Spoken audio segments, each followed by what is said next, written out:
12 வரைக்கும் சகல ராஜாக்களும் அவனை படித்துக் கொள்வார்கள். சகல ஜாதிகளும் அவனை சேவிப்பார்கள்.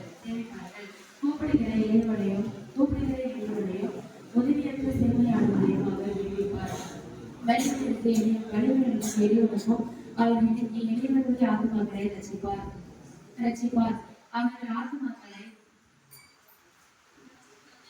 ஆத்மாக்களை வஞ்சகத்திற்கும் பொறுமைக்கும் கற்பிப்பார். அவர்களுடைய ரத்தம் அவருடைய பார்வைக்கு அருமையா இருக்கும். அவர் பிழைத்திருப்பார். சேவாவில் போன்று அவருக்கு ஒடுக்கப்படும். அவர் நினைத்த விடுதலாக ஜபமானப்படும். அவர் சோதரிக்கப்படுவார். பூமியிலே மழையின் வீழ்ச்சியில் ஒரு விதை தானியம் விதிக்கப்பட்டிருக்கும்.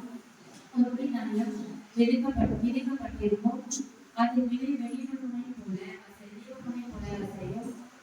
பூமியை நகர்த்தால் செழிப்போங்கி இருப்பார்கள்.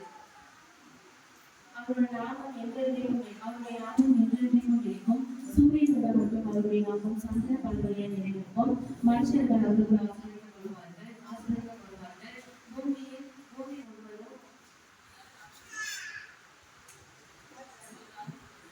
எல்லா ஜாதிகளும் அவரை வாழ்த்துவார்கள். இஸ்ரவேலின் தேவனாய் இருக்கிற கர்த்தராகிய தேவனுக்கு ஸ்தோத்திரம் கொண்டாடுவாங்க.